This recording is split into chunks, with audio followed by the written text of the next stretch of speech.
Kalian pernah nonton video yang satu ini? 7周前，我建立了一个庞大的茶叶管理社群，致力于促进行业发展。Atau yang ini?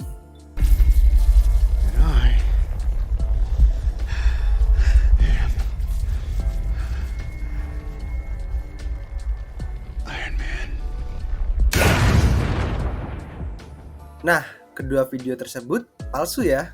Hah? Kok bisa? Iya, karena kedua tersebut adalah deepfakes. Hah? Apa itu deepfakes? Halo, kenalin aku Satria Dava. Kita akan bedah digital forensik versi bagaimana cara membuat model detection untuk deepfake.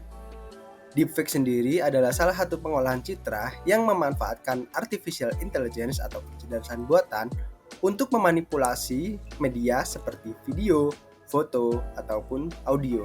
Hal ini sangatlah berbahaya. Terlebih lagi, di Indonesia pada saat ini sedang menyelenggarakan pesta demokrasi yang dimana sangat rentan untuk teknologi deepfake ini disalahgunakan oleh oknum-oknum tidak bertanggung jawab untuk menyebarkan hoax demi menumbangkan lawan politiknya.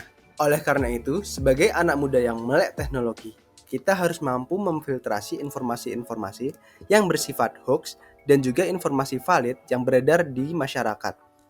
Hal ini demi mewujudkan ruang informasi digital yang sehat untuk masyarakat kita. Salah satu contoh yang bisa digunakan adalah kita sebagai orang IT bisa untuk membuat salah satu model deepfake detection. Bagaimana caranya? Oke, untuk deepfake detection model sendiri, kita akan menggunakan deep learning di mana akan menggunakan algoritma recurrent neural network. Terima kasih Google, dan juga menggunakan capsule networks untuk arsitekturnya. Langkah awal dalam pembuatan model deepfake detector adalah pengumpulan data, sebagaimana hal ini adalah merupakan fondasi dari setiap machine learning. Untuk membangun model deteksi ini, kita membutuhkan dua dataset yang beragam, yaitu dataset gambar yang digenerate oleh deepfake itu sendiri dan juga gambar aslinya. Dataset ini sebaiknya mencakup berbagai skenario, kondisi pencahayaan, dan individu untuk memastikan kekokohan model. Meskipun dataset ini dapat diperoleh secara online, kita mungkin dapat menambahkan dataset-dataset original ataupun alami dari keseharian kita. Pada langkah selanjutnya, kita akan memasuki data preprocessing. Pada langkah ini, kita akan membersihkan dan mempersiapkan data untuk dapat dimasukkan ke dalam model nanti.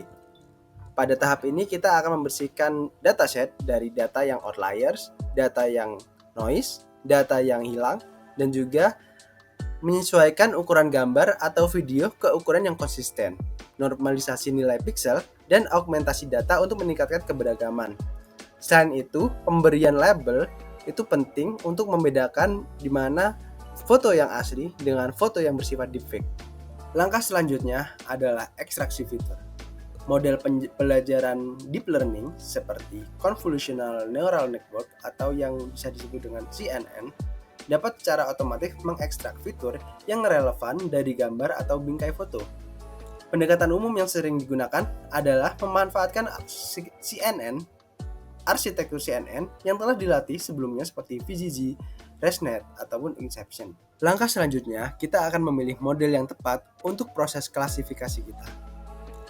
Contohnya ada Convolutional Neural Network, Recurrent Neural Network atau biasa disebut dengan RNN, atau juga arsitektur canggih seperti Capsule Network bisa jadi pertimbangan yang tepat untuk model klasifikasi ini.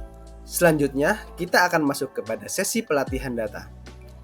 Dataset yang kita punya akan dibagi menjadi 3, yaitu set pelatihan, set validasi, dan set uji.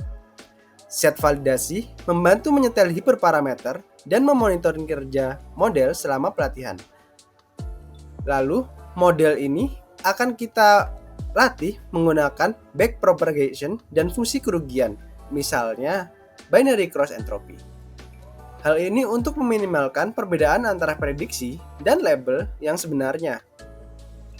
Menerapkan teknik untuk mencegah overfitting juga perlu ya, seperti dropout dan regularisasi L2.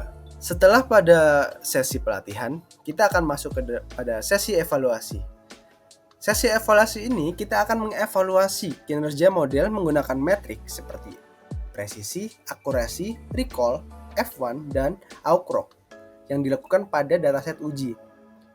Dan pada sesi evaluasi ini kita akan berfokus pada false positif dan false negatif karena merekanya memiliki dua implikasi yang berbeda. Langkah selanjutnya, kita akan melakukan penyetelan ulang dan optimalisasi. Dengan cara melakukan kembali eksperimen dengan menggunakan hyperparameter yang berbeda, arsitektur model yang berbeda, dan strategi augmentasi data yang berbeda untuk meningkatkan kinerja dari model tersebut. Penggunaan transfer learning perlu dipertimbangkan, di mana kita akan menyetel ulang model yang telah dilatih sebelumnya pada dataset kita. Selanjutnya adalah pemrosesan lanjutan. Hal ini diperlukan untuk mengoptimalkan kembali hasil yang lebih maksimal dari model ini. Ini bisa mencakup pemberlakuan ambang atau penyaringan untuk mengurangi false positif. Setelah itu, kita dapat mendeploy model ini menjadi sebuah aplikasi untuk layanan. Kita juga harus mempertimbangkan apakah kita akan mendeploynya secara real time ataupun pemrosesan secara batch. Hal ini bisa dilakukan terserah pada kalian sendiri. Setelah itu, kita akan melaksanakan pemantauan dan pembaruan berkelanjutan. Hal ini karena teknologi deepfake akan terus berkembang, jadi penting untuk menjaga model agar tidak termakan oleh zaman dan juga dapat diandalkan secara terus-menerus di kemudian hari. Baiklah, mungkin cukup sekian pesan saya. Jangan gunakan deepfake untuk kepentingan Anda sendiri dan juga pertimbangan etika di baliknya. Terima kasih, sampai jumpa.